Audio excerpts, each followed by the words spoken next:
Ainda nosso entrevistado já está conosco. Para falarmos de um tema muito importante, como já disse a Gabriele Guimarães no começo do Bandeirantes Acontece, nós conversaremos com o professor José Carvalho Noronha, pesquisador da Fiocruz. Aliás, num dia, né, em que temos esse início de debate a respeito de um decreto governamental sobre parcerias entre UBS e setor privado dentro do Sistema Único de Saúde. O SUS, estabelecido há 32 anos aí na Constituição, eu gostaria de saber do professor José Carvalho Noronha a importância, o impacto, a demanda que ele atende, para a gente conhecer um pouco mais sobre o SUS e outros sistemas de saúde mundo afora. José Carvalho Noronha, boa tarde, muito obrigado pela atenção com a Bandeirantes. Muito prazer é meu, é sempre interessante compartilhar. Você aí da Rádio Bandeirantes tem tido uma primazia significativa na formação de consciência e esclarecimento à população brasileira. Olha só, para começar, eu gosto sempre de falar da dimensão do SUS, né, da dimensão do Brasil e digamos, da nossa, de um lado, a alegria e força, vitalidade, e do outro lado, digamos, dificuldade de entendimento e preocupação. Nós estamos beijando já os 220 milhões de brasileiros, a nossa população. Ocorre que o sistema de saúde brasileiro, que em 1988, com a Constituição, pretendeu-se que ele se transformasse em um sistema único, ele acabou sendo fragmentado em duas partes, digamos assim, dois pedaços. Um que é o SUS, que é uma grande conquista da Constituição, conquista do Brasil, que é o Sistema Único de Saúde, que atende, é responsável pelo atendimento de 150, quase 160 milhões de brasileiros. E um outro segmento que passou a ser atendido pelos planos privados de saúde, que responde por cerca de 40 e poucos milhões.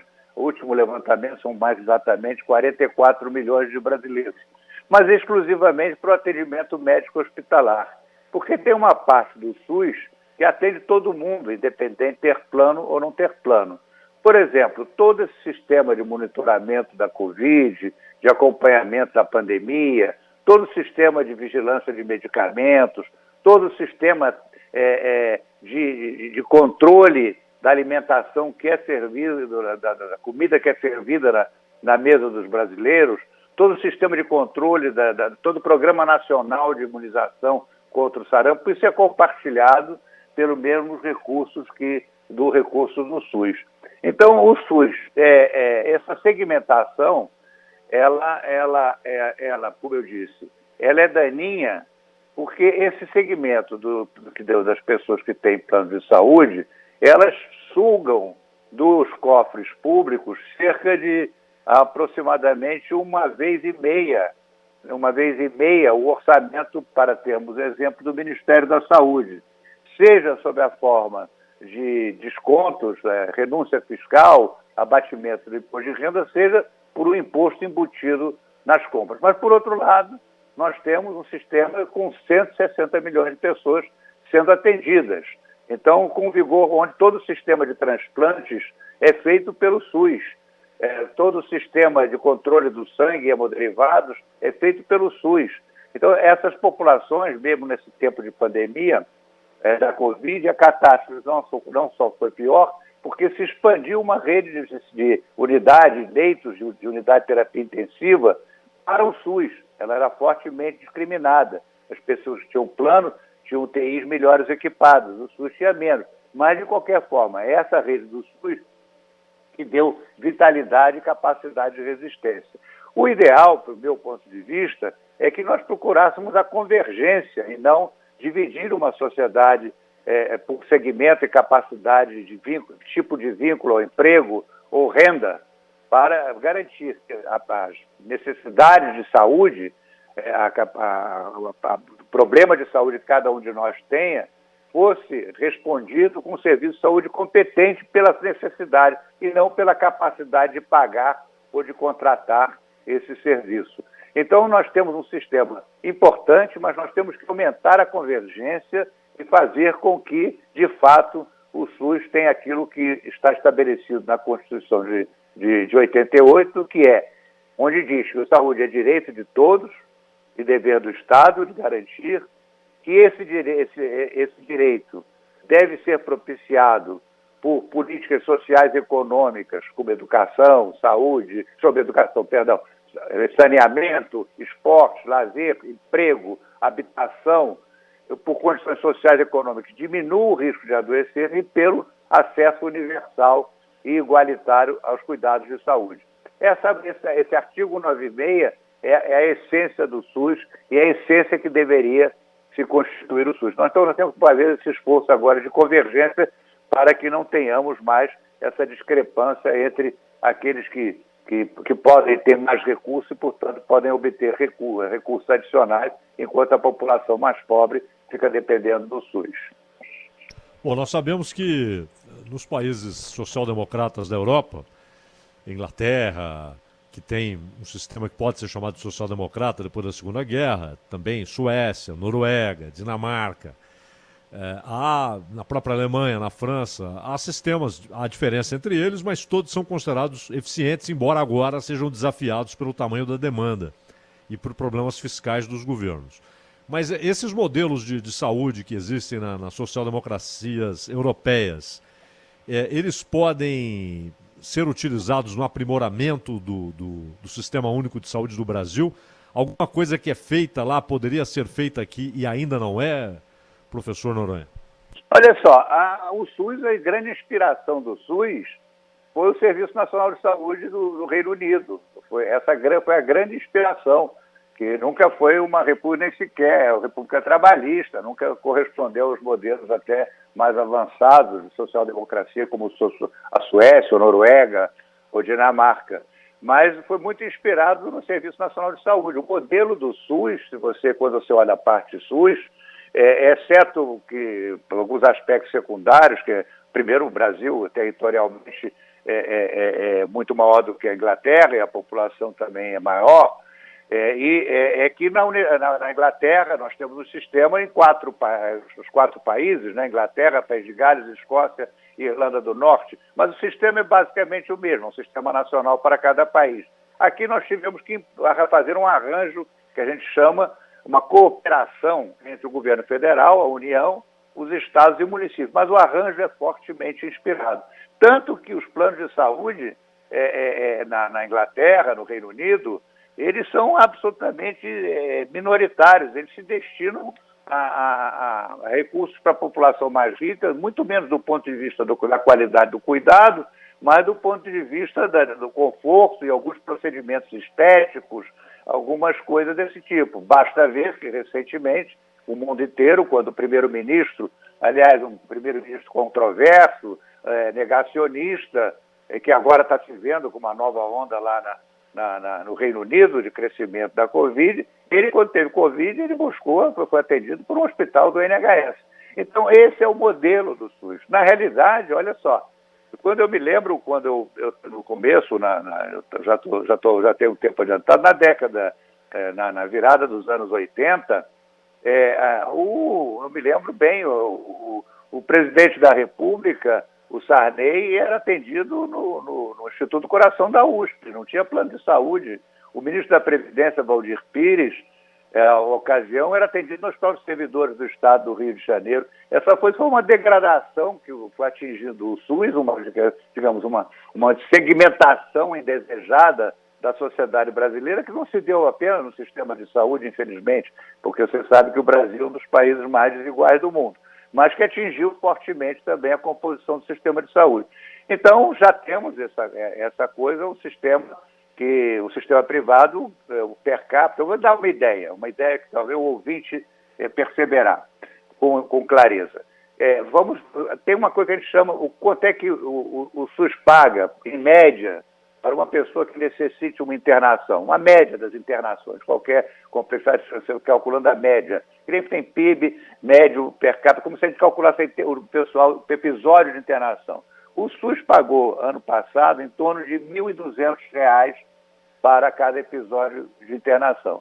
Você sabe quantos planos de saúde pagaram, em média? R$ 6.300. E os grandes planos de saúde, pagaram R$ 18 mil. Essa diferença, 18, quase 15 vezes maior do que o SUS, não são só diferença de hotelaria, porque tem toalha mais bonita, comida mais bonita.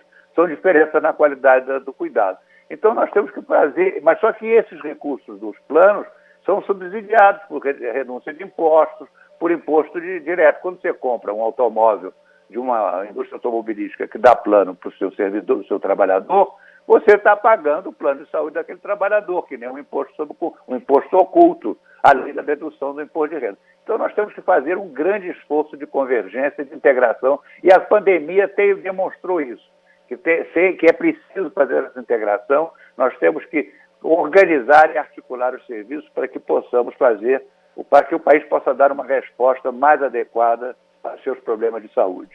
Professor Noronha, me diga uma coisa, quando sai um tema com esse nível de polêmica, as redes sociais se manifestam, e hoje muita gente mesmo, escreveu algo mais ou menos assim: você defende o SUS porque você não conhece e não é atendido pelo SUS. Vai, quando precisa, no hospital privado, com essas coisas que o senhor citou aí, que mostram a diferença de um para outro. Quando isso se torna viral, cria-se um consciente coletivo de que o SUS, para algumas pessoas, que o SUS precisa acabar para poder ser eficiente, poder ser privatizado, seja lá qual for o processo.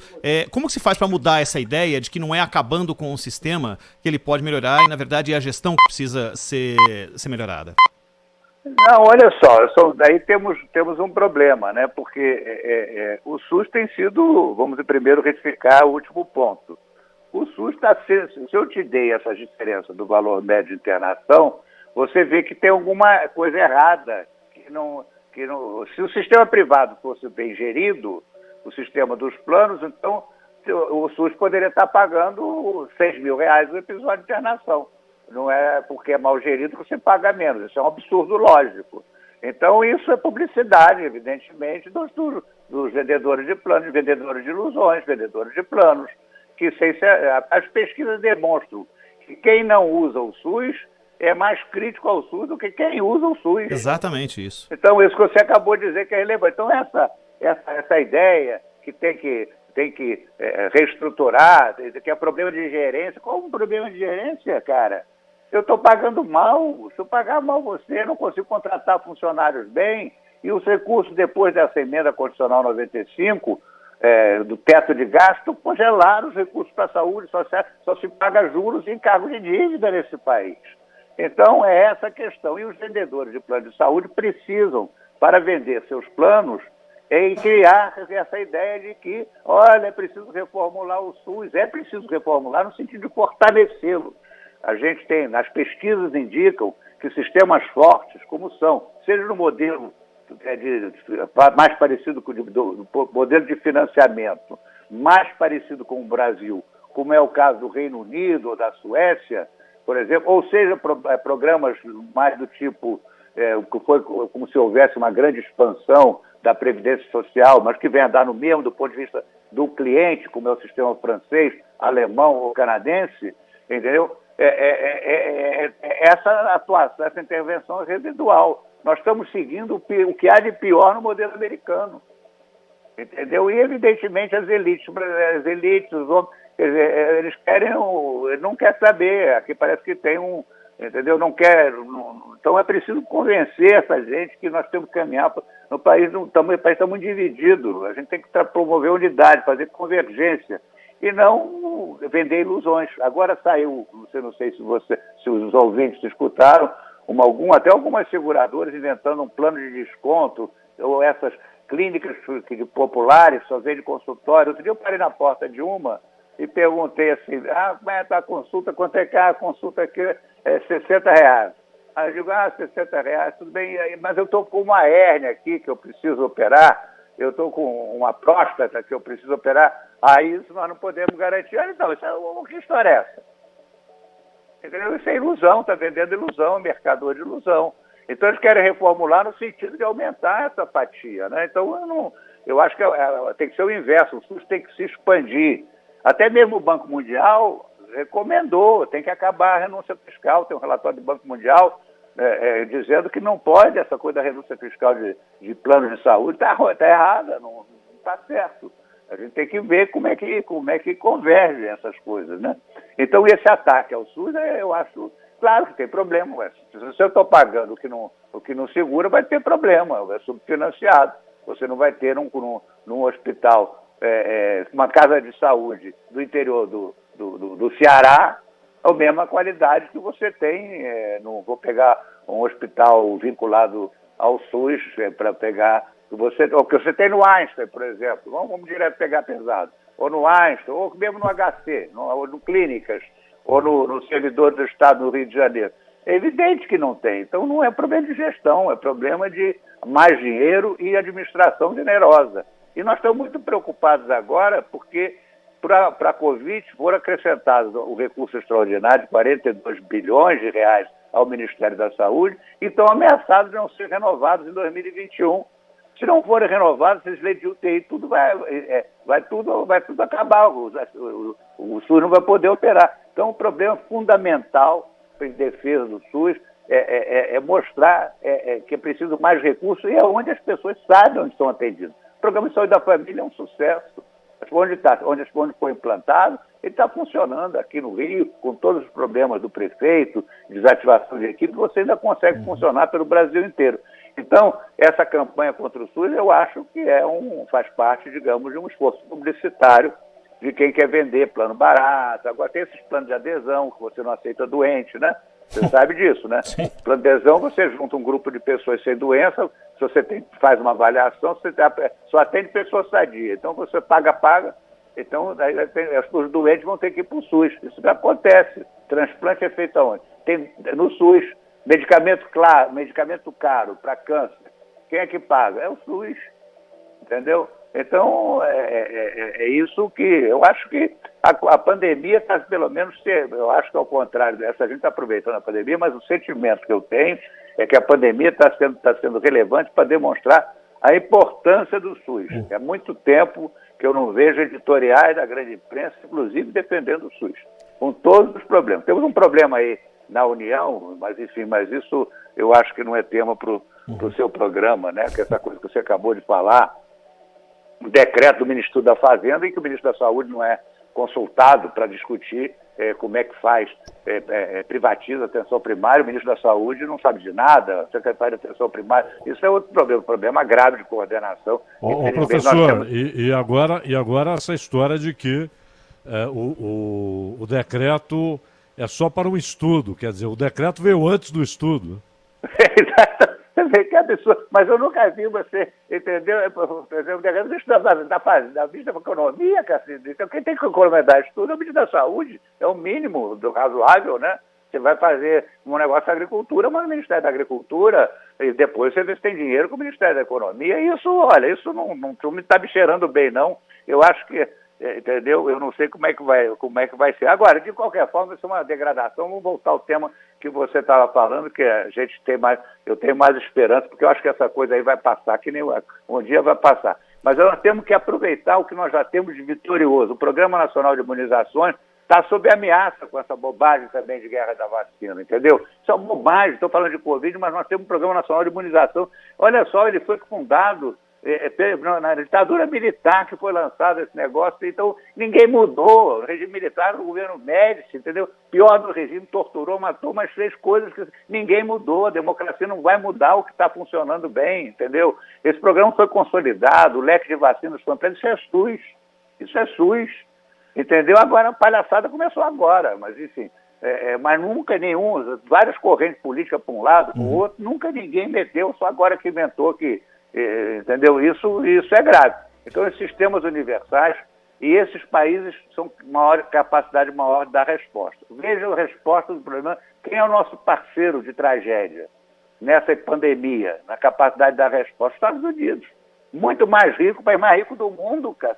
Não era aquele caos demonstrando, quer dizer, a capacidade de resposta dos Estados Unidos é uma tragédia. É o país mais rico do mundo, mais poderoso. Entendeu? Então mostra que esses sistemas universais que o Brasil tem Aqui na América Latina, por exemplo, hoje eu até estava conversando sobre a América Latina, nós temos um pequeno paizinho aqui ao sul, que é o Uruguai, que tem um sistema universal, respondeu bem à pandemia, coordenação, país pequeno, claro, não pode ser comparado com o Brasil, mas respondeu bem. Costa Rica também, mas país da América Central, respondeu bem, tem sistema universal. Os outros, como o México também, não tem sistema universal, está atrapalhado, entendeu? Então, a Colômbia, atrapalhadíssima, entendeu? Então, essa coisa de ter sistemas que garantam cuidados, que sejam fortemente... E que, o importante, a palavra-chave é o seguinte, não, a necessidade é que tem das pessoas, do paciente, é que define o tipo de cuidado que ele tem que obter, do cuidado médico que ele tem que obter, e não a capacidade de pagar. José Carvalho Noronha, o pesquisador da Fiocruz, mais uma vez conosco aqui na Rádio Bandeirantes, no Bandeirantes Acontece. Foi a nossa primeira entrevista aqui quando o Bandeirantes Acontece começou há pouco mais de 3 meses. Professor, muitíssimo obrigado pela atenção, um grande abraço ao senhor. Tá bom, boa tarde, muito obrigado. Espero que tenha aí servido a Sem propósito dúvida. de dar esclarecimento ao público. Muito obrigado.